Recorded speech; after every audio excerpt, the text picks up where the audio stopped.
welcome to another day of NGS. Today we have the Heroic Division, a solid school versus Psistorrm probes. My name is TokiB, and for the first time ever, I am wearing my new NGS casting uniform, the NGS jersey. Now I picked this one up with the start of season sale.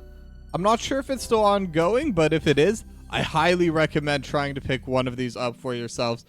Next is gamingseries.com, I believe, and you'll be able to find it from there.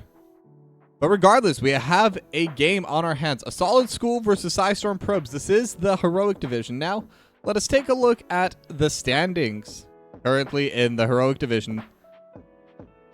Now, it is quite a large division. This is just one of the pages. Give it a moment.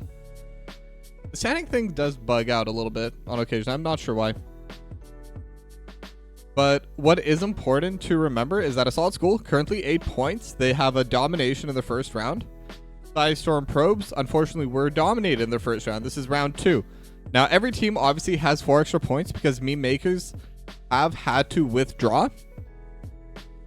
And because of that, every team got an automatic 2-0 win against them. So 4 points towards their total score. So overall, Heroic Division currently is a little bit inflated in terms of score, but that's the reason for it. Now the maps have already been selected. First, the coin toss was won by Psistorrm probes, and they've decided to go with first pick.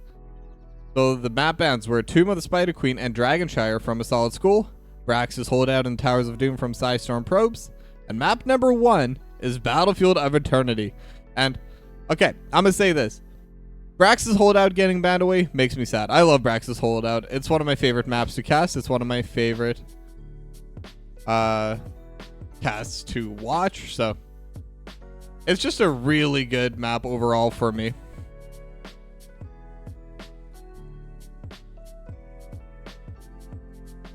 Sorry, what? 1 second. Yep, but what's going to be happening right now though is like Battlefield of Eternity is another fighting map.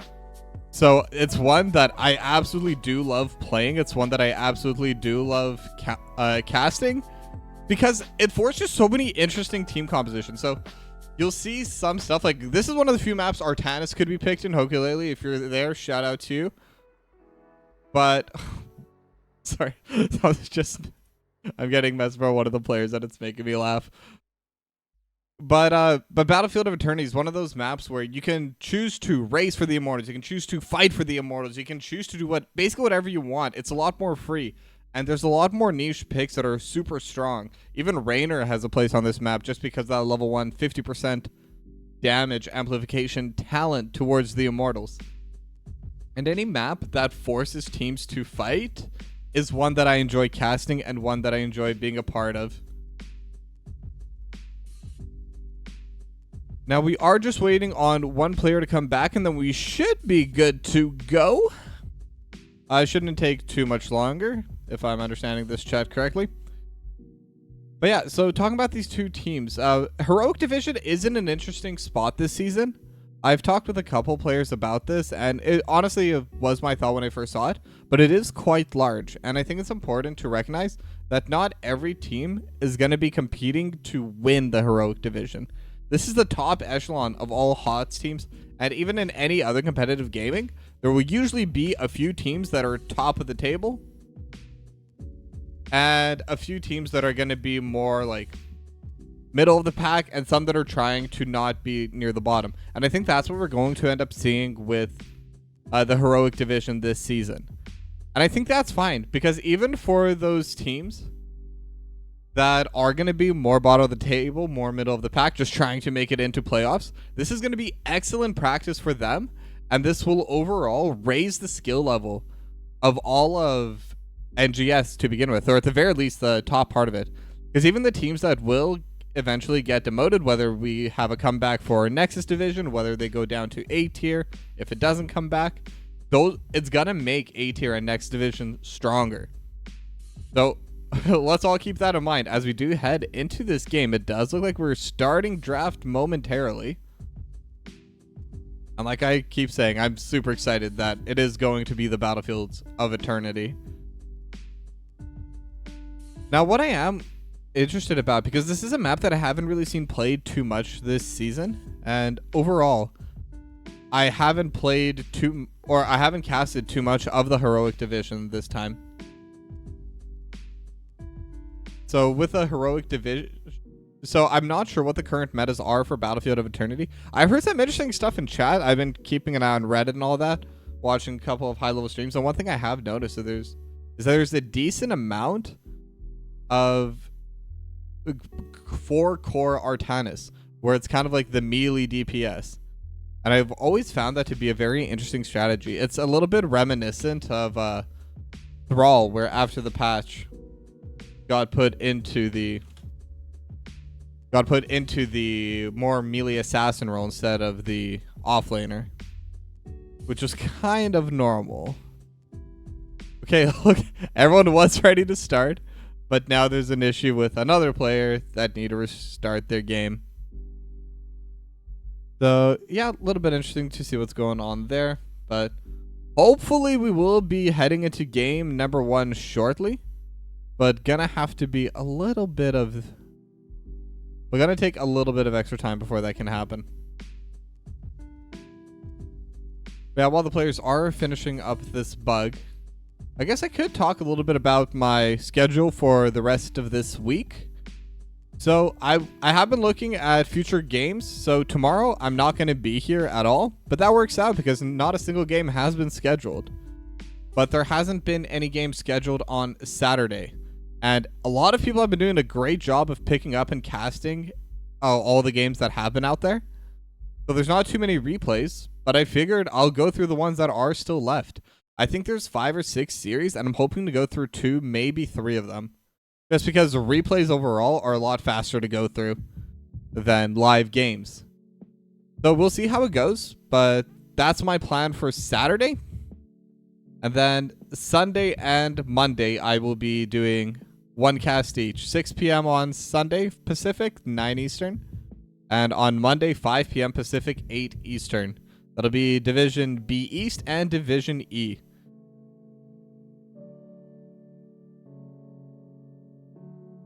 Yeah, and it looks like 3rd time's the charm, potentially, where we should be getting into draft momentarily.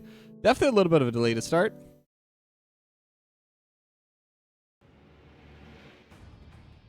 All right, and here we are. Game number 1, Battlefield of Eternity, a solid school versus Psistorrm probes.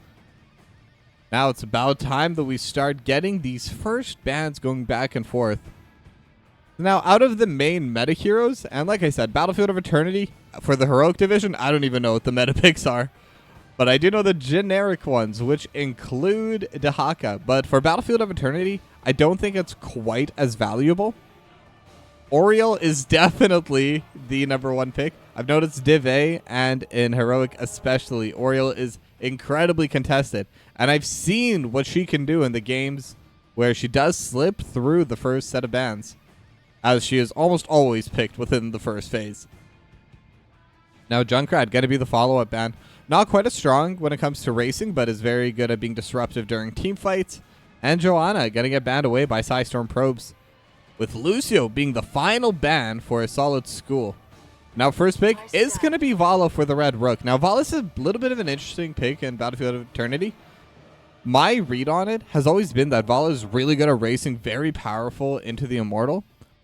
But I've actually talked to a couple of high-level players, and what they've told me is Vala for Battlefield of Eternity is actually picked for mid to late game. Because all of the extra DPS, all of the extra racing potential that Vala is able to bring out doesn't really come through until a couple of the talents are met. Level 13 is one of the main power spikes, and level 20 being the other. But so, like, don't get me wrong, she's still decent at racing. She still has solid DPS. Hungering Arrow is still very powerful in this situation. But it does take time for Vala to really be able to be, like, super competitive at taking down the Immortals. But now to talk about the rest of the draft, as they did kind of go on a pretty long rant there. Jazz going to lock in the Diablo on Monday, and Zebra going to lock in Hanzo. Valyria and Stormsword are going to be on Anduin and Dahaka, respectively. And the third ban from a solid school is going to be the Garrosh, trying to get rid of that playmaking tank, as Whitemane going to be the final ban for Psistorrm pros. And I maintain, it's really interesting to me the white mains kind of become more of that meta healer. Rhaegar is rarely seen now, at the very least in bans. I see it picked every now and then, but not commonly banned away. But white main has definitely started making a presence, and I've always been a huge white main fan, specifically for the Scarlet Aegis. I don't know why, but I've always found that to be a very entertaining ability. It's a very big, flashy heal, and aside from Ancestral Healing or Anduin's Dome, there really isn't too much of that. But now Greymane and Nuth are going to be locked in for Azuriel and the Cure, as Ron and Wolfinator lock in Jaina and Anubarak. So it is going to be a pretty good racing team composition coming out from Psistorrm probes. I think Jaina and Vala are both going to be able to absolutely tear through the Immortals. And with Greymane and Uther being locked in for a solid school, it definitely looks like they're going to be mostly prioritizing fighting. And with Sonya being the final lock-in, that is definitely going to be the case. Now, Greymane is a pretty solid hero when it comes to racing down the objective as well. And in the early game, I believe, is faster than the Vala. But if it's Vala and Jaina versus Hanzo and Greymane, I think the Vala and Jaina do win at all parts of the game. But with the team fighting composition coming out from a solid school, I think that's what they're going to be focusing on. But we're going to find out as we head into game number 1.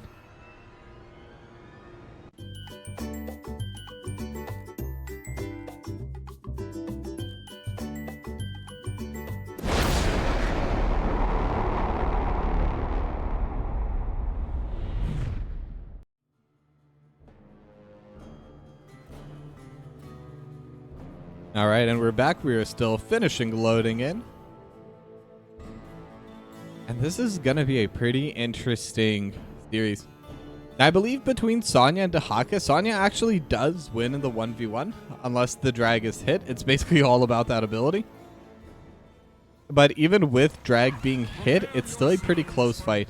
Neither one should be able to kill the other, unless they're both limit testing, and it gets pretty intense, but in a regular scenario, either of them should be able to just walk away once they see they are starting to lose. Now, it's going to be interesting because all 5 members of Psistorrm probes do seem to be starting to get ready to run to the bot lane, whereas Hero's already cheating up to run top and get an early push advantage.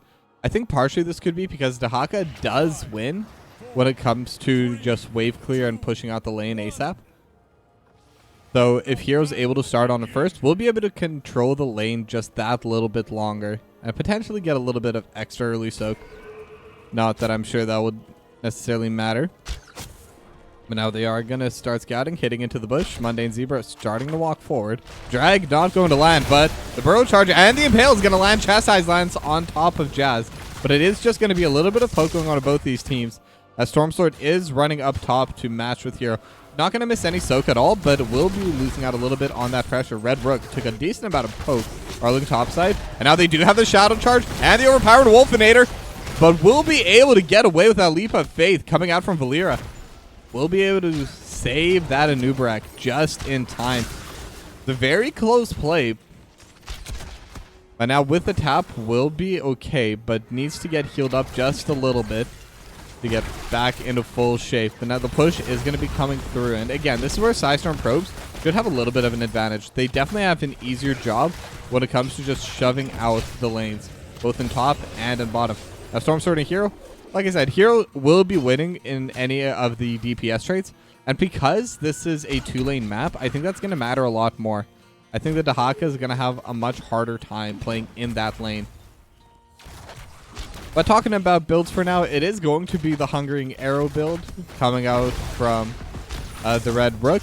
And that's kind of expected because that's typically the racing build we see coming out of Vala's most of the time. Now Jazz walking forward. Could be looking aggressively. I'm not sure if that's just posturing or if they're looking for a play yet, though. That's what's fun about these kinds of tiers. Oh, but we do have the engage. We do have Chastise land onto the tank, but the Hand of Justice is just going to land on a Red Rook. With a Leap of Faith will be okay. So another trade won by a solid school, but no one's going down yet. First Blood has not been hit. And now while it's true that the overall pushing power is higher on Psistorrm probes, especially with the Jaina, it'll naturally just be better. They are struggling to have the pressure to approach the wave. Now the siege camp is going to be getting burned down by a Solid School. They could try and contest this. Level 4s are going to be coming out from both these teams. Solid School going to have their timer now. And level 4 is also going to get matched by Psistorrm probes. Now the bruiser camps are going to get started by both these sides. And let's just take a look, see what's going on the top side. It looks like Storm Sword and Hero just still hitting each other, as the off lane does. Two beefcakes that both have pretty solid healing. Hero will tap, so won't have that available once the Immortals do spawn. But overall, it should be okay. Once they start grouping with the healers and all that, they shouldn't be in any position where it could potentially hurt them. Now, both bruiser camps are done. One is pushing out towards the bottom. Should get cleared away by Ron. And the one for Psistorrm probes is pushing out at the top. But the Immortal is already starting to get damaged upon by a Solid School. They're going to get zoned away now. Drag not going to land by Storm Sword.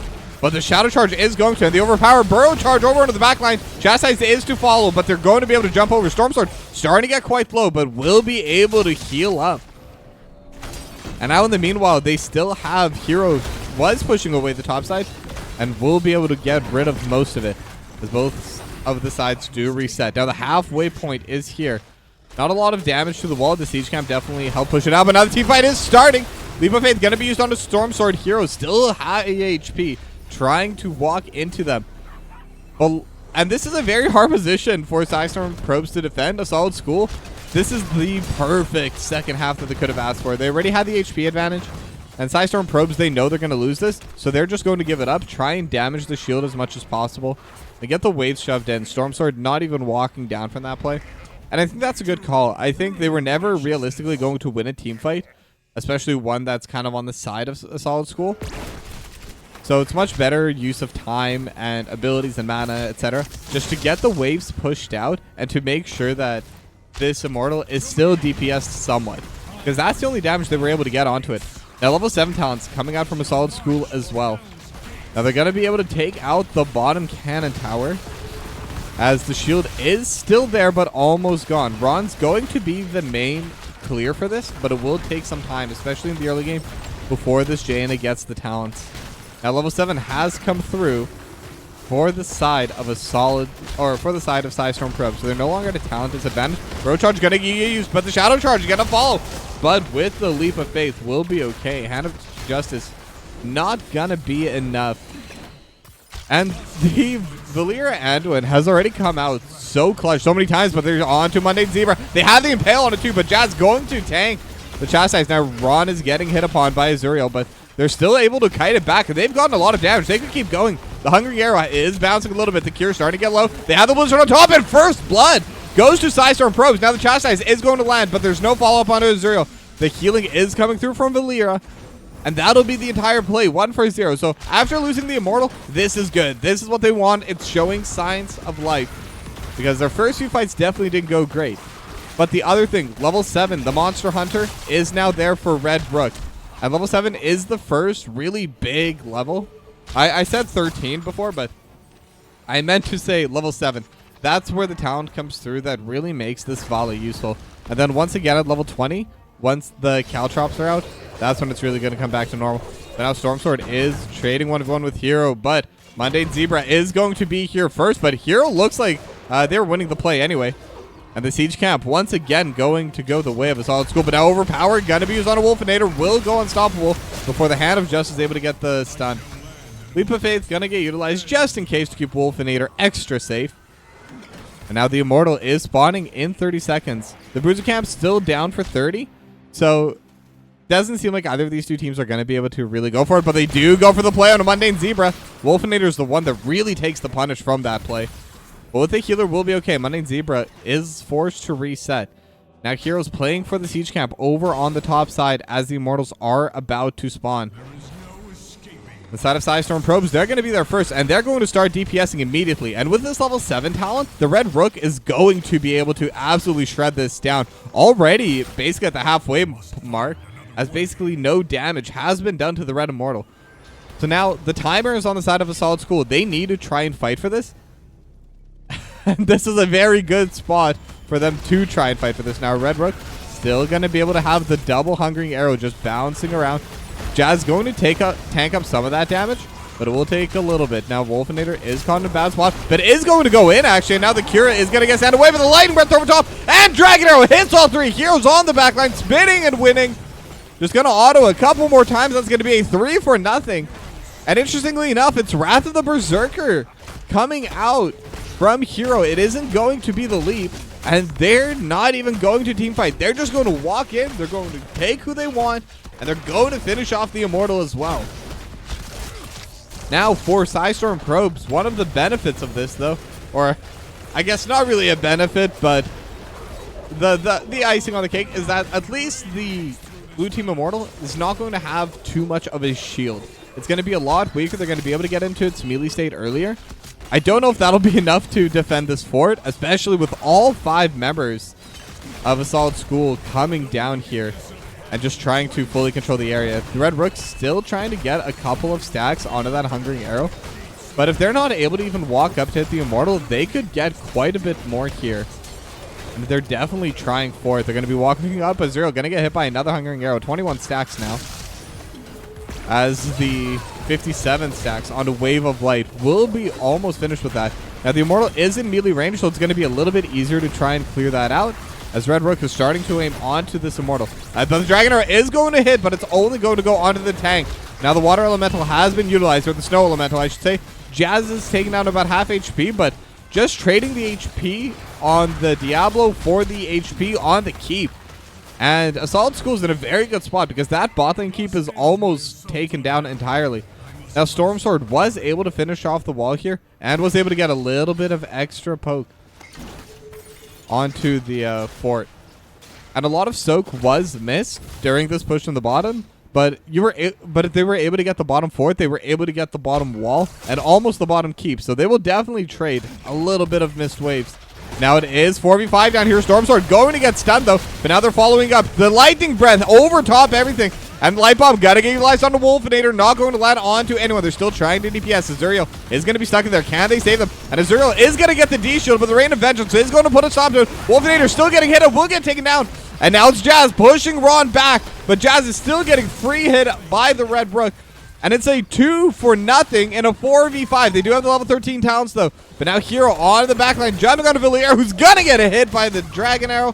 One more hit, and Valier will go down. And now Ron is the final one. I'm sorry, Ron, but this is not your day. Gotta go into stasis, but we'll get finished off. And it's a 4-for-0. They have the siege camp pushing, and this keep should be gone. Just a couple more hits, and that'll be it.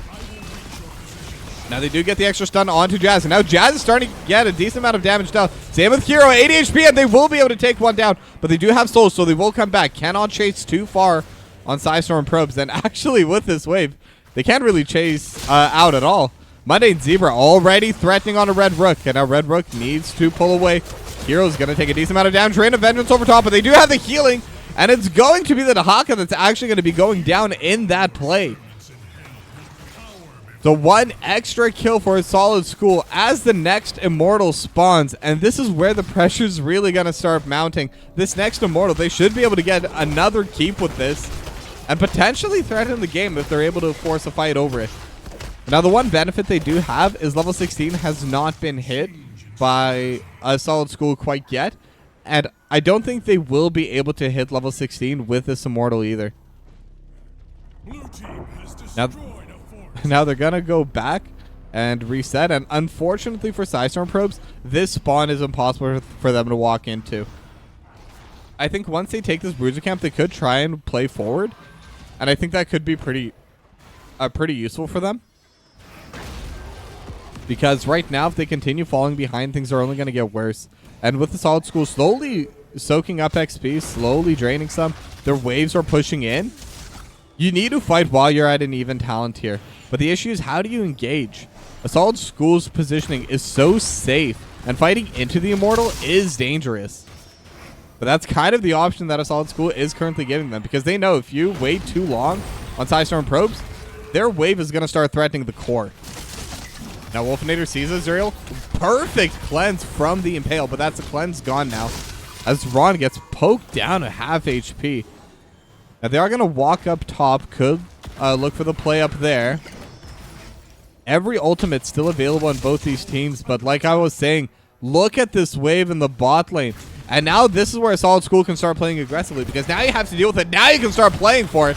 And Wolfinator is going to get hit to the back line. Now Red Rook trying to DPS over top, but with 4v5 right now, the Dehaka has had to go back. Storm Sword is clearing this away. They're at 71%, or sorry, 91% damage on the core. So it's not too bad, but the core is definitely starting to get breached.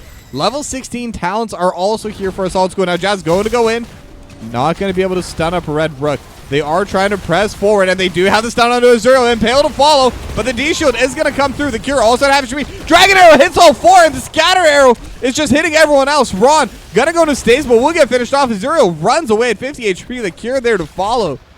And that's another 2-0 for a Solid School. And that fight was actually a lot better for Psistorrm probes than I expected it was going to be. Because they were down a talent, they were down HP, and they were down Storm Sword. And they were still almost able to take down Azuriel and the Cure. But unfortunately, almost isn't enough. So there's going to be an Immortal pushing up top.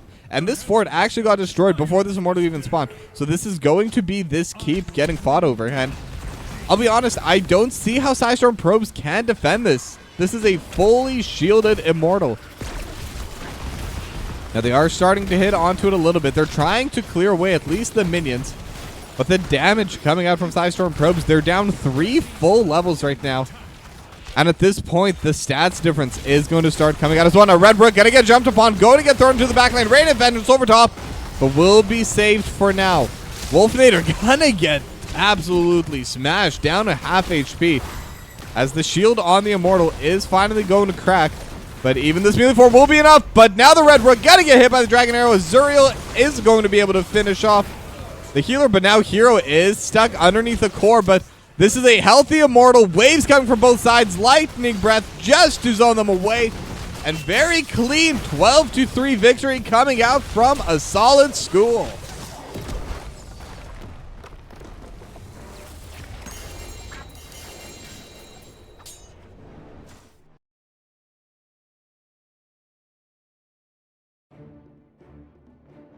Yeah, I mean, not too much to say there. A Solid School, they got ahead early. They stayed ahead.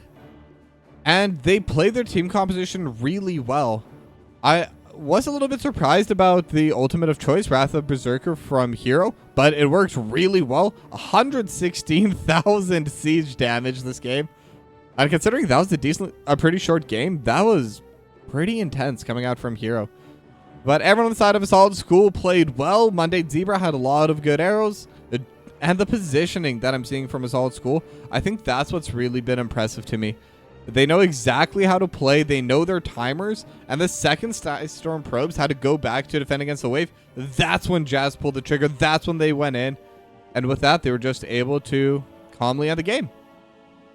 Now with that, we're going to go to a short break. But when we come back, it's going to be game number 2. Between a Solid School and Psistorrm probes. Don't go anywhere.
Hello, hello, and welcome back to game number 2 between A Solid School and Psistorrm Probes.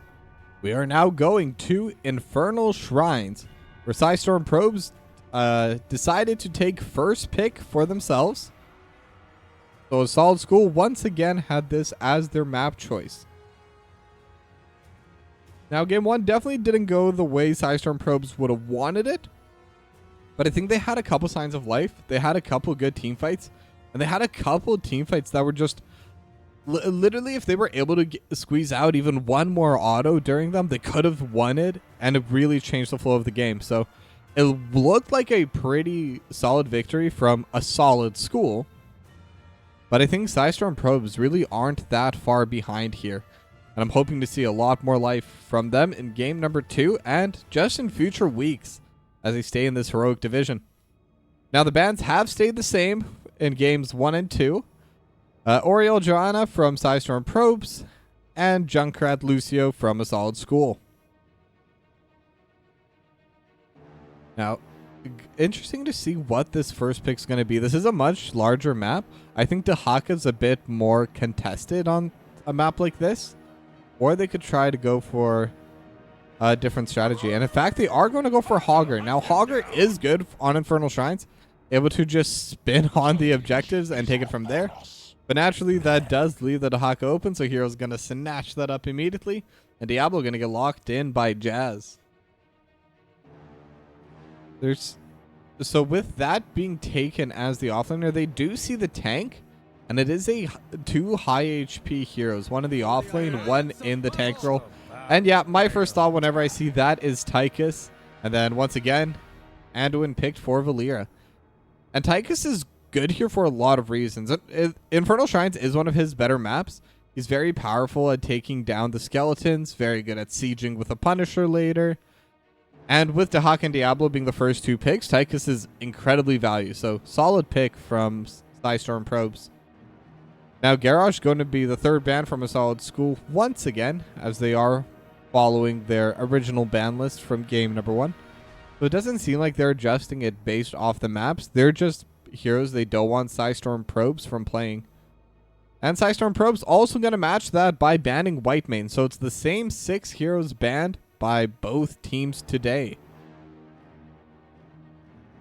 Now, next 2 picks, and they still need DPSs. They still need healers. They're just running it back. The Cure on Uther and Azuriel on Greymane. With the exception of the offlaner, they're keeping it mostly the same. Now, last time I believe they had Mundane Zebra on Hanzo, but this is going to be different. Mephisto for Ron and Stitches for Wolfinator. Stitches is going to be a little bit difficult to play around the shrines, but outside of that and with proper angles could be very powerful this game. A D-Shield from the Cure is very powerful if they're able to use it. But if you hook someone away, gorge them, and just pull them as far back as possible, and with Anduin's Leap of Faith, you can take them even further back than normal. You can get a lot of value out of it. And Imperius actually going to be the final pick for Mundane Zebra. So it's either going to be a 1-3-1 or the Imperius is going to be taking on the melee assassin role here. Both very interesting team compositions once again. And once again, I don't think any one team won the draft. So it's going to come down entirely to their gameplay and entirely on their draft execution. Now let's give it up for game number 2.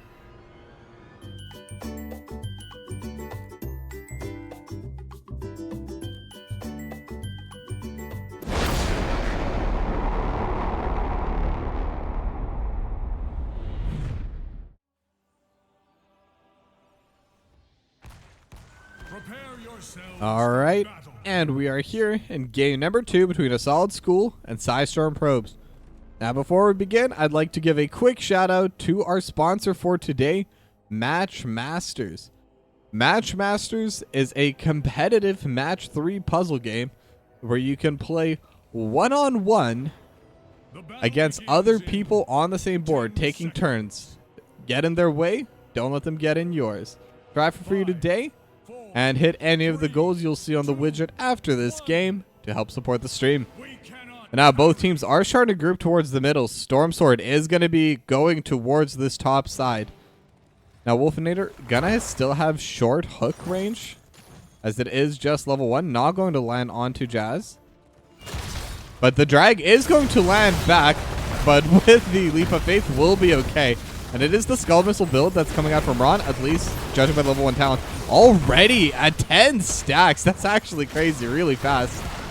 And Ron is continuing to move forward and continuing to play aggressive. The Celestial Charge not going to be able to catch Ron out.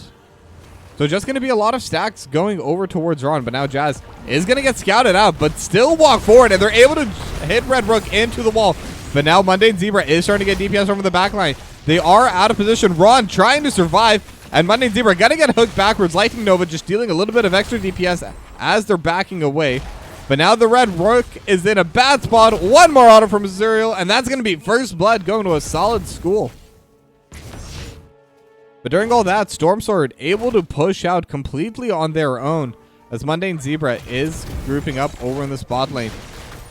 Now they are trying to steal the siege camp away. Ron coming through already at 17 stacks and just so much DPS over top.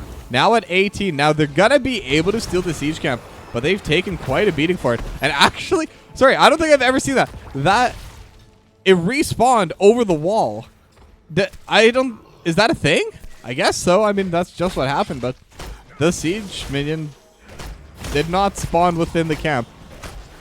Okay, that's interesting. But now Mundane Zebra is going to get hooked back and a couple more autos, and that's going to be another kill going back. So it's 1 for 1 now. The Red Rook able to get revenge, and with that, they could try pushing towards the siege camp, but they're not going to be able to get there in time. Azuriel able to get the last hit just for the get there, with Jazz buying the extra time that they need. Now Wolfinator looking for a play. They do see Jazz, but not the target you want to go on first. Level 4 is still not hit for Psistorrm Probe, so this could be a little bit dangerous for them. The Chastise and the Hook both missed, but now they do have level 4, so they're on an even talent here. But it's going to be 4v4, and they're onto the Red Rook once again. And in fact, all 5 members down here, and Hero able to get the drag on a Mundane Zebra, or sorry, on a Wolfinator, but the Cure is the one that's getting DPS, so it's 1 for 1. And it is the 4v5 advantage down here as Ron going to get finished off as well. So it's a 2 for 1 for a solid school. But they did have to bring Hero down here. But because they got the extra kill, it was definitely worth it here. We'll be able to just run back mid, collect whatever XP was missed. And Stormsword still just shoving out between the two lanes, just playing the full double soak offlaner. Now the Shrine is now active. And Azuriel and Jazz going to start hitting onto it immediately. Now, it does look like it's a Worgen form build. So it is going to be a couple cocktail picks. But most likely, we're not going to see the curse build. We're going to see the other level 10 coming out from Azuriel. Which is interesting because I actually am not sure what the name of it is. But we'll figure that out once and if it's picked. But here we see why Hogger gets picked. Just Hog Wild going through, just hitting everything while spinning for free. Now the skeletons are at a pretty even point, but now level 7 has been hit, so this is when they want to start playing aggressively on the side of a solid school. Azuriel is walking up, is getting hit by this Hog Wild pretty decently, actually. And now Ron able to stay at 33 stacks now, and Hero starting to get quite low, and Azuriel's actually really low. Couple hits from the skeleton would have been able to finish it off, but Azuriel has to leave. And Ron's just pushing forward, preventing Azuriel from going anywhere. And just everyone's low. They're able to get 1. They're able to get 2. And Psistorrm Pros just spinning to winning, able to get a 2 for nothing, down a talent, and they'll get the Punisher for themselves. Huge win for them, and that's why Hogger is really strong on this map. And it's not just the fact that it was the Hogger, it's also Red Rook was playing well in terms of the distance. Ron is dealing so much poke damage over the wall. In fact, if I remember the hero damage button, there it is, 17.5k. The second closest is Red Rook at 12.8. And then it's Azuriel at 10k. So this is a very value play as Jazz also gets taken down while I'm staring at stats. And they could even push down this entire fort. So that's going to be a big win for them. They now have the XP advantage. Wolfinator could look for a hook here and gonna go wide. Mundane Zebra able to step away. But they have the push in mid. They have the siege camps available. They can start stealing a lot of stuff back. And they were behind almost a full level, and now they're going to be up almost a full level once everything is said and done here. It will even out slightly, but Psistorrm Probes able to get something working for them. However, a Solid School wants to play aggressively, but Jazz going to get hooked back. Going to take a few hits from the tower. But the entire team just books it and is able to steal the siege camp back in their favor. Now Wolfinator looking for a hit. Gonna hit onto Azuriel, and the Chastise follows as well. Do they have enough DPS? Nope. But they do have the drag onto Red Brook. Now Red Brook trying to get away, but the Shadow Charge are gonna push him into the wall. The overpower onto Wolfinator, and now they're gonna be using the body blocks, but Rod is just dealing so much damage over the top. Wolfinator gonna be allowed to let go. As another hook lands on a Mundane Zebra, but the Chastise actually going to land as well, but no other follow-up with Red Rook down. They just don't have the damage to get these pickoffs. And these team fights are starting to get quite intense. They are very fast-paced from both these two teams. Now Hog Wild going to get utilized just to help clear the wave as the Bruiser camp is getting started. Valir trying to solo it. Red Rook decides, you know what? Yeah, I'll help the healer. But surprisingly, Stormsword isn't actually showing on it. It looks like Stormsword does prefer having the first move onto the wave. And second of all, if there was an invade coming in, they want to be in position to start defending against it. But now both Bruiser camps gonna get taken down by each team respectively.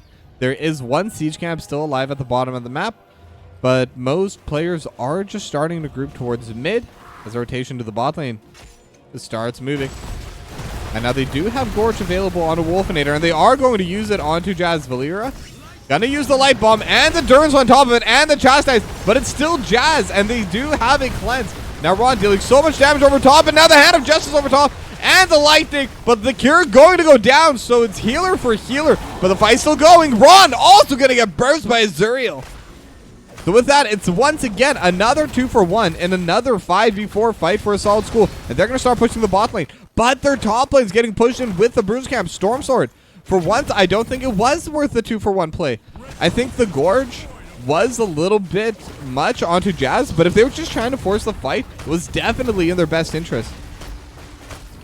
Now the siege camp probably going to get answered by a Solid School as they are able to lock it in, and they're able to get the hook on a Mundane Zebra. And now the Celestial Charge, but Red Brook doing so much damage over top. Mundane Zebra forced to pop the Angelic Armaments and just going to be using that to destroy the wall. And Ron is just dealing so much damage this game. This Mephisto, very good pick. Now Mephisto's pretty easy to counter as Jazz once again going to get pulled, going to get devoured. Light Bomb, gonna get thrown out, and Jazz is stunned. D-Shield comes out at 20 HP. And now they're trying to get the last hit, and they will be able to get the Chastise onto one. The snapback onto the Cure. Cure's trying to run away, but will get finished off with the overpower as well. But now Hero already has started on these skeletons. But do they care on the side of Psistorrm Probes? Do they want to contest against it as well? Mundane Zebra tries to play forward, not going to be able to get it. As two members, Red Rook and Stormsword, are now here to deal with Hero. And Hero is in a bit of a bad spot, using the isolation, goes into stasis, going to dodge away on the dynamite. But now Ron is here as well, and they have the Skull Missile. The Chastise is not going to land, but Hero is going to go down here. The hook not going to land. We heard the sound, but no contact will be made. And with that, they're going to have full control over this top place again. And the spinning begins once again. Stormsword going to have it canceled last second. Mundane Zebra taking a decent bit of poke. But now the Celestial Charge and the Shadow Charge, Leap of Faith, going to be used to keep Red Brook safe. And now the Light Bomb is going to get utilized. It's not going to hit. But they do have the Wolf. Azuriel is stuck in the backline trying to run away and will be able to, as Ron is just trying to deal damage over top here. It is 5v5 once again. Both teams at level 13. Now Azuriel is still running away from Wolfinator, but does have the Cure behind him to be alive. And now Odin is going to get popped, but Hero going to be able to get the last couple charges. But now can they do the team fight? They do have the Shockwave over top. They're able to get onto one. Now Jazz is rooted, is getting DPS upon. Will go down as well. That's two. D-Shield already used onto Azuriel. Wolfinator trying to get the soul, trying to get the follow. How much further can they go? There isn't too much for them to do, but they can pull the Punisher away from their structures. It is a Mortar Punisher, so is actually quite apt at taking down these structures.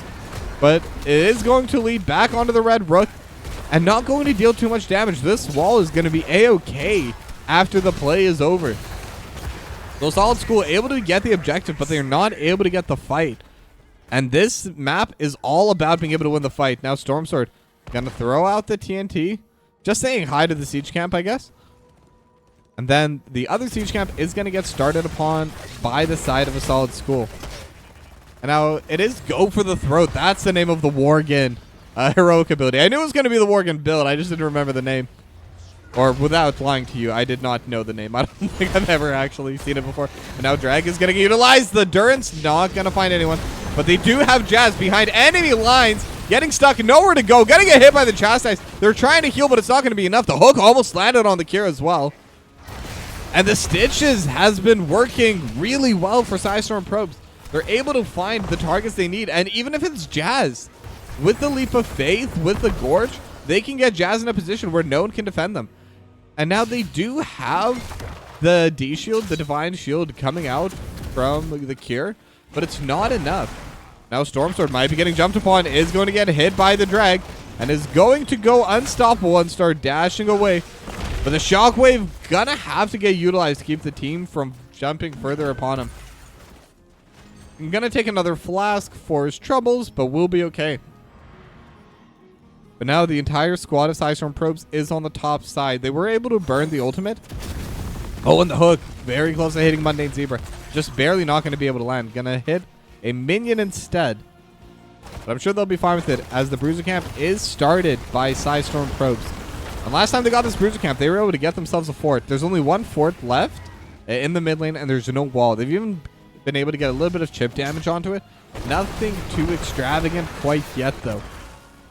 Oh, and it is Lightning Reaction. This level 16 talent cannot be understated on the Mephisto. Now, I'm still pretty new when it comes to learning talents and builds from all heroes, but Mephisto is a hero I've played a lot. This is the damage talent. Now, the level 20 talent, assuming they go for the Durance, is pretty solid as well. The AoE silence is very useful. But when it comes to raw DPS, level 16 is peak. But now both sides just kind of playing it slow. Level 16 is now going to be hit on a Solid School. But they're no longer down the talent. Now Wolfinator walking forward, looking for the hook, and able to get a Mundane Zebra. But the cleanse coming out basically in time. Now Ron also going to be in the backline. Stormsword able to get a staggering blow. I believe a staggering blow, right? Yeah, staggering blow. I always forget between that and Urel's hammer thing. I actually don't remember what Urel's is.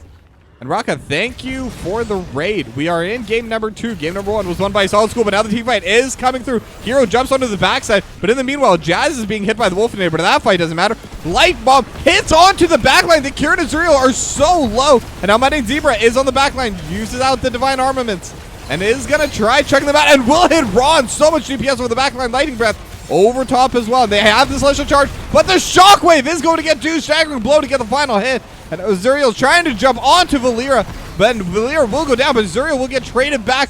Jazz still alive. The Cure is the final one, but there is no cure for your death, and this team is gone. 5 for 1 for Psistorrm probes, and they're going to start pushing out this bot lane, as Stormsword is just going to start soloing and spinning on these skeletons. Now Wolfinator just going to walk right by the wall, and they're going to go straight for this keep. I don't think they have enough damage to go for the game. I don't think they have enough waves for that, but they could definitely try going for this. However, 2 members are going to be back up shortly, and one of them could even jump from behind. It's going to be Hero and Mundane Zebra. And they have taken a lot of damage. Without the healer, it is a lot harder to try and tank through this. But they got a good chunk of that keep. The wave has managed to take down most of that wall. The hook not going to land onto anyone. The Arcane Punisher is going to come through, but unfortunately they don't have the HP to push with it. But someone has to deal with it, and because of that, this mid lane is going to be left wide open. The entire side of Psistorrm probes are going to be able to walk in, and they're going to take the final fort that was still left on the map. The Arcane Punisher doing some work, but again, it's going to be... The Punishers don't really deal too much damage to buildings. But the team is. They're going to be able to get this mid lane fort, and they're going to be able to finish off this mid lane wall. Level 20 to level 17, and Psistorrm probes looking a lot better in this game number 2. This Stitches has been really bringing them a lot of plays. As the hook going to land onto Mundane Zebra, they're able to use the second blow into the wall. And even with the Divine Armaments, not going to be enough. They're just going to go down immediately. It is Divine, no, Angelic Armaments, I'm sorry. And this Wolfinator character playing the Stitches is doing a lot of work. And with the DPS followed up from Ron, the chaos that comes out from having to deal with the Mephisto, it makes it easier for Wolfinator to try and land these hooks. Now they're going to use Odin. They're going to throw out the big red button and just start trying to take as many keeps as possible. Now Stormsword is running top. The hook was going to miss. I was not scared to turn away from that. And just like that, they're going to have their second keep. Not a single fort has been taken by a solid school quite yet. So this is a big lead for them. 5 out of the 6 main structures are down, as Hero going to reset behind enemy lines. Big red button gonna get utilized just to finish off the siege camp. And with that, the play is going to get reset. There's still a level until level 20 is up for a solid school. And with them being able to take all these camps, they could try and just brute force this final one. Odin's gonna be up in 50 seconds. But they are just going to wait for it and clear out all of the different camps on their way. Now Stormsword already starting to get the push on the top side. Wolfinator trying to make sure they cannot get... Oh, as Azuriel is going to get hit. And now Jazz is on the fight over the backside, but they do have the play coming through. Endurance of Hate lands onto Jazz. Light Bomb as well, but the Unstoppable is there in time, but Jazz still not enough HP to deal with all this. This is Diablo. This is your tankiest member. We'll be back up in 1 second, but now the Cure is going to be hit hammer. Justice does not matter. Now Jazz's backup has less HP. They have a siege camp. They are looking to end the game. Level 20 lead. And now Jazz going to get hit by the Chastise, and so much damage to double Lightning Nova. That's all that's needed. And now Azuriel also in a bad spot. It's 5 on 3. Azuriel trying to jump onto Ron, but Ron just dealing so much damage. And now Odin is finally back up. The Red Rook using the red button to take down Hero. Mundane Zebra with the Angelic Armament still not going to be enough. Will go down as well. Azuriel trying for the hero play, but come back you go. As it's another 5-0, and we're going to a game number 3.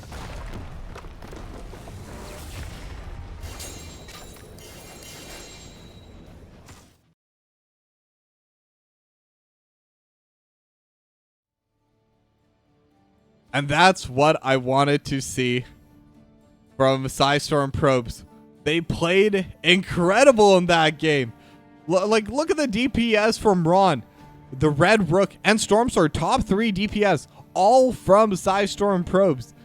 And now you can't really see it in stats. It doesn't really show, but Wolfinator able to land so many clutch hooks. Light bombs from Valyria and the Chastise follow-ups. Stormsword able to soak up so much XP that entire game. Even in the early game when they were falling a bit behind, this was a huge team effort, and this is what Heroic Div is about. Now we're going to go to one final break, and when we come back, it's going to be game number 3. Don't go anywhere.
Accursed Hollow.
Cursed Hollow.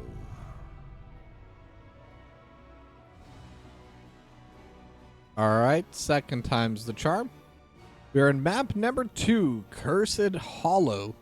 Sorry, map number 3, Cursed Hollow, between a Solid School and Psistorrm probes. Now, the domination did not happen, and Psistorrm probes, though technically we're at 4 points before the series started, have managed to secure their first one from games played. Like I said before, a team did get did leave the heroic division, and because of that, every team was given 4 points, as though they had a domination victory against them. But now Stitch is going to be the first ban from a Solid School, which I heavily respect after the game from Wolfinator. Now Oriel and Hogger also going to get removed, so that's 2 bans going towards the heroes from last game. So Solid School definitely putting respect onto the Hogger for Storm Sword, and putting more respect onto the Stitches from Wolfinator. Now, Oriel and Joanna still going to be the 2 bans coming out from Psistorrm probes. They haven't really changed too much with that strategy. And I think I kind of get it. Joanna's just good in pretty much most situations, and Oriel is very, very strong right now. If there is going to be another round of balance changes, I would not be shocked to see Oriel on that list. And now first pick, this time on Solid School, and it is going to be Dahaka locked in for hero. It's a safe pick, and on Cursed Hollow is especially very powerful. But now what's the answer going to be? Last time they had the Hogger. Ooh, sorry. Last time they did lock in the Hogger as a, not really as an answer to Dahaka, but while Dahaka was still open. But now this time they're going to have to take a different offlaner.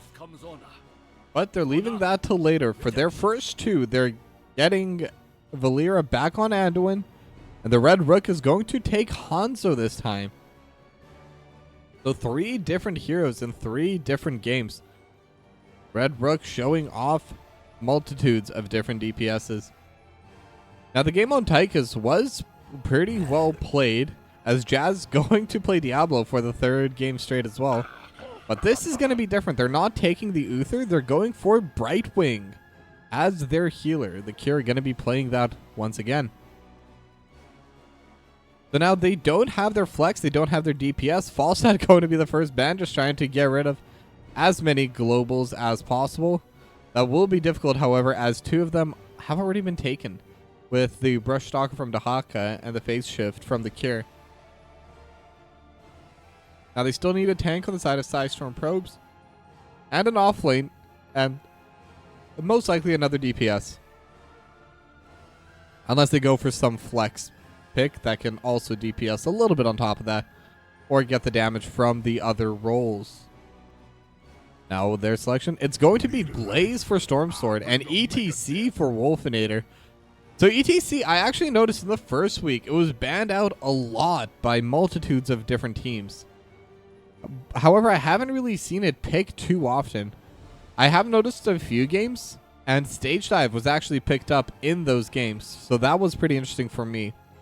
And now Blaze was incredibly powerful back in the last season, and in like the 3 or 4 seasons before that, as we see a Sergeant Hammer locked in for Mundane Zebra, and a Li Ming for Azuriel, and I don't see any 5th pick that could win this draft for Psistorrm probes. Ron on Mephisto is going to be strong, but no, I'll be honest, I don't see how Psistorrm probes can ever really get onto these DPSs in the backline. They do have Dragon Arrow as a pseudo-engage, maybe Stage Dive to some extent, but it's going to be very difficult. If they're able to get a pick or 2, they can definitely snowball the fight from there.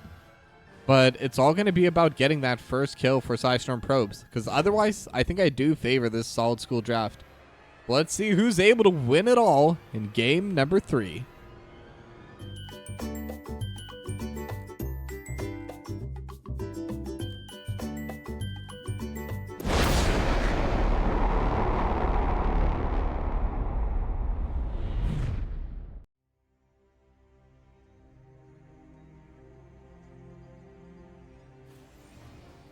All right, and here we are. Cursed Hollow, map number 3, between a Solid School and Psistorrm probes. Winner gets the extra 2 points. And that's really going to be needed for Psistorrm probes. They did get 0-2 on their first week play. Solid School 1-2-0 on their first week. So both these teams are guaranteed at least 1 point back for themselves. But the question is, who's going to get the extra 2 points between them? And I'll be honest, I'm still seeing issues how to deal with Mundane Zebra. Until level 20 where the Sonic Arrow stuns as well, I don't know if there is a good answer for it. And it's hard to win with a strategy that kind of relies on level 20. But now the drag gonna get thrown out by Hero, but no one is in that brush. It is going to be simple geometry and the unyielding power coming out. So it is the Skull Missile build. There's a little bit of a play happening on the bot side. Wolfinator just autoing onto Mundane Zebra and actually able to get half their HP. Jazz looking to stop Valir from running down, as Ron once again just trying to get plays happening over towards the mid lane. And we'll be able to get the first little bit of Skull Missile damage. And trying to get a couple stacks. Now the Red Rook is going to get thrown into the wall. But now Mundane Zebra, phase shift is coming out. Is it going to come out in time? Yes, it will. But now the Red Rook is here to DPS. So there's one more hit. And they're going to be able to get the first blood on the side of Psistorrm probes. Mundane Zebra is going to go down. The Sergeant Hammer just staying a little bit too far out. And even with the phase shift, the Cure not going to have enough healing for it. Now Red Rook is going to run up and start soloing onto the siege camp. Azuriel is taking the other one on the top side. As Hero and Stormsword do offlane things where they just kind of poke at each other and not do too much. Now the wall is going to take out this wave in mid lane, so it is going to be a little bit of soak lost as Jazz is getting jumped upon, but with the spell armor will be okay. As Ron is slowly but surely starting to stack up the unyielding power. Now Red Rook unfortunately doesn't have any stacks for simple geometry quite yet. But once the teamfights start breaking out, should be able to get it relatively quick. Now the Bruiser Camp's also going to get hit by both these two sides. Should be pretty safe for each of them to just clear it away, as they are mostly just doing this for the XP, for the levels. Now the one on the blue side going to go over, and the one on the red side going to follow just in a little bit, as Red Rook gets the final DPS for it. As each camp was able to get one hit onto the gate. You take those. As Ron's moving forward, just trying to get some DPS and collect some of the XP orbs that are dropping here. Now there might be a play happening towards mid lane, but Wolfinator not able to dash in. Jazz is going to be here for the extra support as well, but we'll need a little bit of time to... We'll need a little bit of extra help even to get this push really going. But now they do have this. Jazz getting hit by the power slide. Phase shift is going to be coming out from the bot lane as well. So the Cure is here now as well. Now Ron just looking to damage Mundane Zebra. They have the spell armor, and that's what's going to make it even harder to get onto Mundane Zebra. Already going to be very difficult to catch, but the power slide is going to hit Jazz. Face melt to push him back as well. But now the Shadow Charge just going to be used more as an escape, as Jazz gets taken down to half HP just as a tribute spawns. Now Azuriel is up and does have the Arcane Orbs, but Wolfinator is in position to prevent it, as the first tribute will go over to Psistorrm probes. But now Ron playing over the bot side, able to get a couple hits with the Skull Missile. And able to get one more, but is going to get polymorphed into the wall, trying to run away. Valyria should have the leap of faith and will be okay. The Lightning Nova just dealing damage on the way out. Gotta respect Ron for that.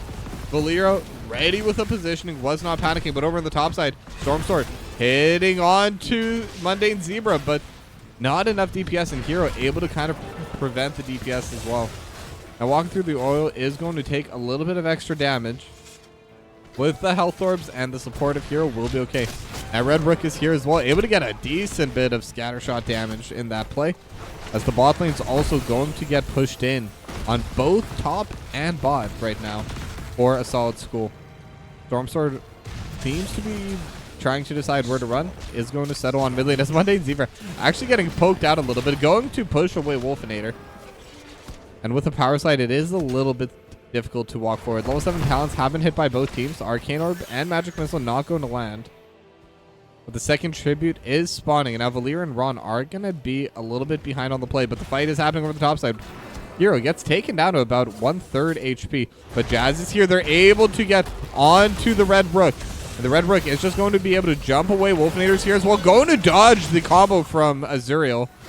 That definitely could have been a dangerous position to be in had they not. But now Ron is going to be here just trying to prevent anyone from grabbing anything. Scatter Shot, able to deal a lot of damage over the backline at the same time. Skull Missile, still looking for some more stacks. Does have the bonus damage now with 20 stacks. That's all they're going to be able to get. Still not enough souls from the side of Jazz. They are able to hit the Chastise onto Azuriel, but the positioning has been won by Solid School as they get their first tribute. So it's 1-1. Now the bosses are now up. However, Psistorrm probes, they're going to go towards their siege camp first, as the Solid School is starting to group up a little bit and trying to get a little bit of extra siege damage over in this top side. And they're actually pushing forward, even potentially looking towards this fort. And it's only going to get answered shortly on this bot side by Psistorrm probes, as they are looking towards the offlane. They're on a hero. Stasis is going to get utilized. Now trying to walk away, but they don't have any more crowd control. They don't have enough damage to take down hero. Now in the mid lane, they could look towards Mundane Zebra, as the Jets are going to get utilized and will be able to just run away entirely. Storm Sword tanking a little bit of the damage over on the top side, but not going to lose the fort either. The next tribute is spawning. Wolfinator actually able to get behind them. And with this watchtower, we'll have the vision for this play. And this is going to help them out a lot, because if they know exactly where they're going to be coming from, Psistorrm probes will be in a better spot. However, the level 10s are now hit, and Mundane Zebra is DPSing on a Wolfinator. The power slide is going to be coming through, and just a lot of DPS onto Wolfinator. And with this level 10 digging at the perfect time, they will be able to secure themselves the second tribute on the side of a Solid School. Now Ron and Valera once again trying to clear away this Bruiser camp. 15 stacks on Simple Geometry, so just needs 5 more hits until that extra 2 arrows do come out. And I believe it is the level 16 talent that is max percent damage coming out from the Hanzo Scatter Shot. Now the Bruiser camp gonna get taken, same with the Siege camp for a Solid School, and the Bruiser camp for Psistorrm probes is also going to go down. And now they're looking towards the boss, and they're gonna start it. And the boss has not been started yet for a Solid School, so if they're able to take it in time, this could be a power play for them. They're gonna have the extra timing in their favor. The Bruiser camp is gonna take a while to take down too. And it does seem like they're going to be able to. Hero is trying to walk forward now in stasis mode, but can they delay long enough? Stage dive is going to come out, and they're going to be able to deal some damage onto Hero. The boss is definitely theirs, but how much can they get with this? They're not going to land any other ability. Both Durance of Hate and Light Bomb not going to land, but the boss is theirs. They were able to sneak it away. However, in the meanwhile, they did lose their Bruiser camp over in the mid lane, and the push is happening. And the play to get the priority over that tribute is now favoring a Solid School. So Storm Sword is going to have to try and brute force their way in, but I don't think it's possible. And in fact, Storm Sword is just going to get absolutely burst down. Azuriel able to deal so much damage. Mundane Zebra at 100 HP and will get taken down as well over on this top side. Jazz going to get poked down a little bit by the Scatter Arrow. Wolfinator could be looking for the play, and just going to be getting chased down. Azuriel won't be able to hit it, and with a leap of faith, Wolfinator will be okay. A little bit of AoE healing, but the issue is the curse has been started. The third tribute has been taken. The boss is going to be able to delay quite a bit of this, but they're going to lose their fort on the top side. The siege camp's already pushing in. This bot fort is already basically gone, and their mid lane fort also not in a good spot. They're able to zone away Azuriel, and Azuriel is going to be the main damage dealer to these structures. But getting 2 forts is already pretty good for the curse. And with this extra pressure, they could start looking towards the boss. But it is going to get matched by Psistorrm probes. They know they're on it, and they're going to try and contest. Level 13s haven't been hit by either side yet, and that's going to be a little bit difficult for them. Level 13 is very close, but they don't have the passive XP. They need that extra little bit of soak.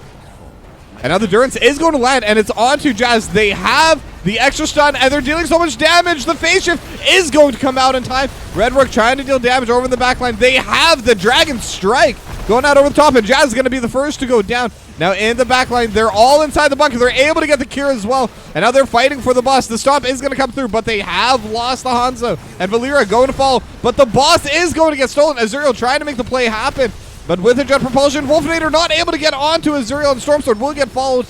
Now Ron trying to get the trade and will be able to get it with a Skull Missile. And that's going to be one extra kill, I imagine.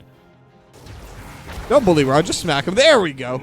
It is going to be a 5-4-3 at the end of the day, but the boss was stolen, so they're not going to be able to get too much with this push. Hero's going to be able to get a little bit of extra DPS over the mid lane, as the mid lane fort also went down, so all 3 forts did get taken out during that curse. But a very close team fight, and I think that if Psistorrm Probes just had the talent to start with at the level 13s, I think it would have helped them quite a bit. Or sorry, am I wrong? No, I think they did have level 13s. I apologize. My allergies have been really bad, and my brain fogs up hardcore when that happens. But either way, close fight. Not too much gained or lost by either team from that, just because of how close it was. Solid School able to, oh, as the drag just barely lands, or barely misses on the run. But with the extra 2 kills going the way of the Solid School, and the boss going the way of Psistorrm Probes, it was a pretty even fight. But now Wolfinator is on the backline. Dragon Strike is coming through. And they're able to get the Jet Propulsion and the Light Bomb onto the Cure. They've already taken out the Brightwing. Now Hero able to dodge onto the Durance. But Hero is still getting chased. Is still on the wrong side of the map. Storm Sword going to throw out the bunker, but it's going to be Valera that's going to go down first. But could they continue chasing? Ron is trying to. Wolfinator is running in. And Jazz Z goes right back in, and they're able to get 1, they're able to get 2. Hero is still fighting on the backside, able to get 1 in return, but it's still 3-for-2 in favor of Psistorrm Probes. And once again, super close fight, but the positioning of the health bars still favors a Solid School, so they're going to get the tribute back. And once again, it's a pretty even play. But what's keeping a Solid School ahead right now is just the fact that they got that first set of curses. They got their first 3 tributes. They were able to get the first set of forts removed off the map. And now they have passive push in all 3 lanes. So until Psistorrm Probes can claw some of that pressure back so that they don't have to clean up the waves after every single play, I think a Solid School is going to have a much easier time getting the pressure and getting the early positioning for all of these plays. Now, Bruiser Camp also going to get matched by Psistorrm Probes. And actually, looking at the XP, Psistorrm Probes do have a slight advantage. It's not a large one, as Jazz goes down immediately.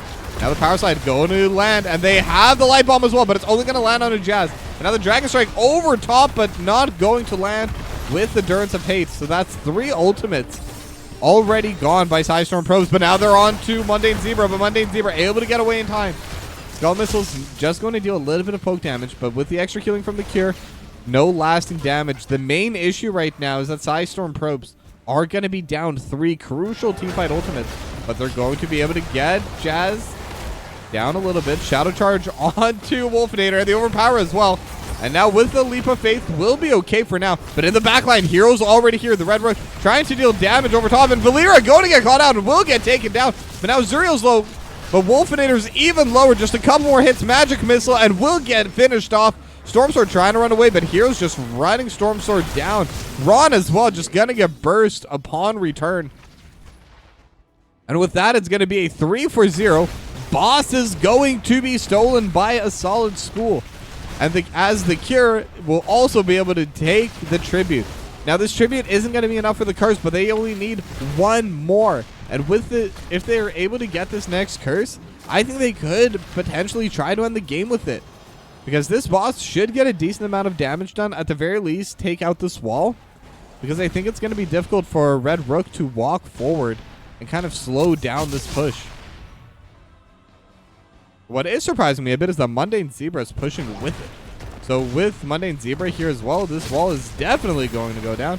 As Azuriel's just chucking damage over top as well. With that, this top lane wall is gone, and they could definitely even get some damage onto the keep with this boss. However, in the meanwhile, Hero is hitting onto the siege camp over in the spot lane, going to be able to take it for themselves. So that's going to be another camp stolen. It's even talent here until level 20. And what I'm wondering is if a Solid School will want to keep this open for when they do get their level 20 push. Because if they get it right now, they're going to be pushing on even talents. If they wait till level 20, they could really attempt to end the game with that extra talent lead. However, it does look like they want to grab it right now. as Psistorrm probes. Otherwise, we're going to contest it. But now the stage dive is coming in into the backline. And they have the overpowering Wolfinator. And they have the light bomb. Valir walking it in themselves. And the Valir is going to get taken down. Durance of Hate does land. But they're going to take down Ra. They're going to take down everyone. It's just Storm Sword and Wolfinator left. And Storm Sword is going to get stuck. Overpower over top. And the Storm Sword is trying to get away. Just running out. The face mount is going to help pull them back a little bit. But a couple more autos will finish them off. It's just Wolfinator left. Azuriel gonna snipe that with the magic missile. And now the curse is gonna get taken by the cure. And this should be game. A solid school. They looked very solid this series. But Psistorrm probes, they definitely showed signs of life in this game too. Now the keep is gone. The core is the final target, but it's 4-0. They have the wave. They have all the other waves pushing in because of the curse as well. And that's all she wrote. That will be the final 2-1 victory as a solid school goes up to 11 points in the heroic division.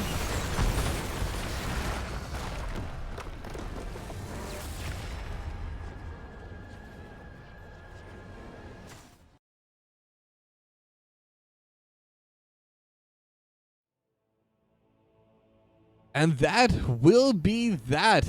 Solid school. They played well in that game 3. One thing I will say, I do like how Psistorrm probes, they played more aggressively in this game 3 than they did in the game 1. Because a solid school managed to gain the lead in game number 1. And Psistorrm probes managed to hold it for a while as well. But when they had moments where they could play aggressively, they kind of played a bit slower, a bit further behind. And when you are behind, you need to take those extra risks. They definitely did that in game 3. And that's what I love to see. Improvement within a series. And that's all I can really ask from them. Now I'm going to see if any of them are up for a quick little interview. Let me just take one quick moment.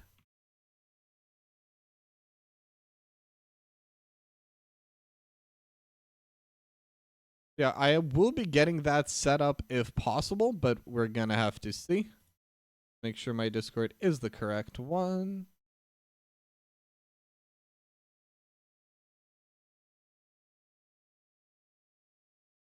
Yeah, I'll give it one more minute, but in the meanwhile, I do want to give credit to Psistorrm probes. I think they played fine, and especially in game 2, when they did bring out, granted, it was a little bit more of a cheese strategy, playing with the stitches. It still worked for them, and they were able to get good plays.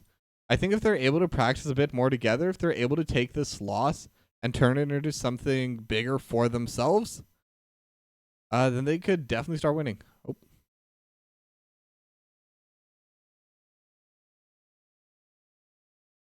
And give me one moment.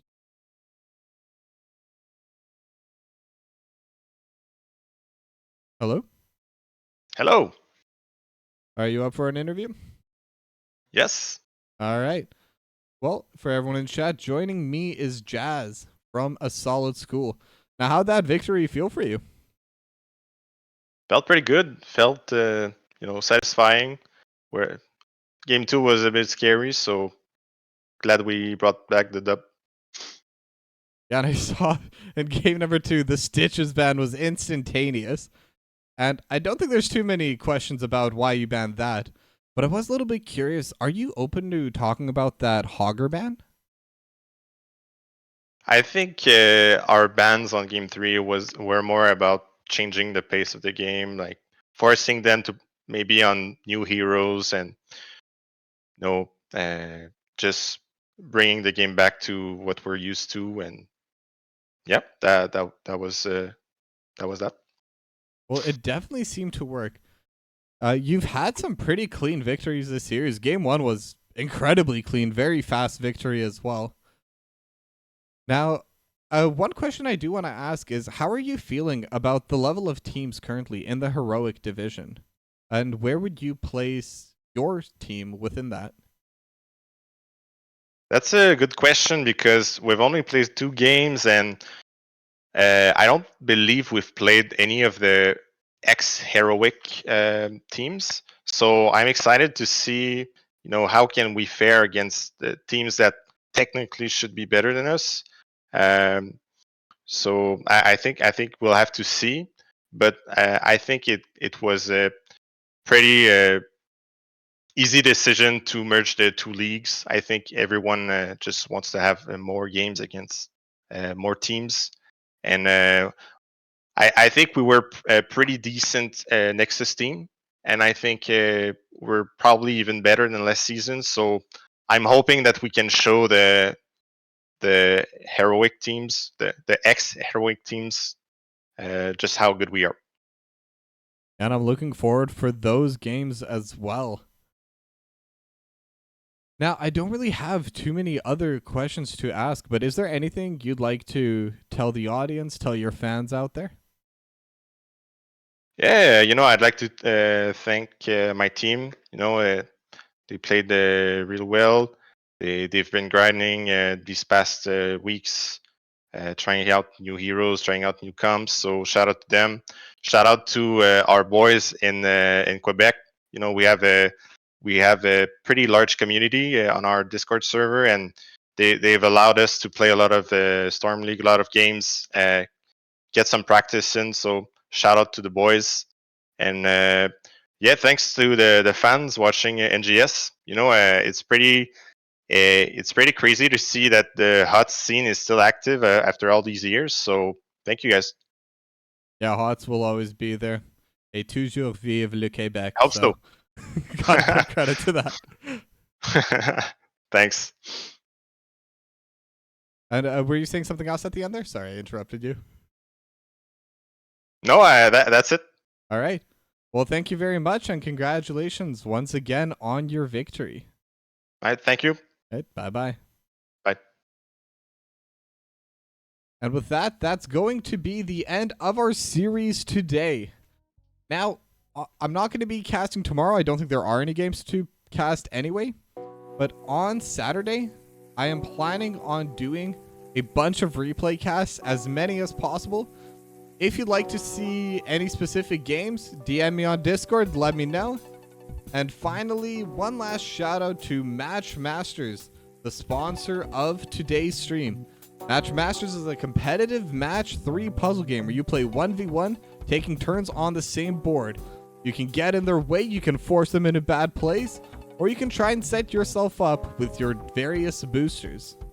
Now, with that being said, my name was Tokibi. Thank you all for watching, and I'll see you Saturday. Good night.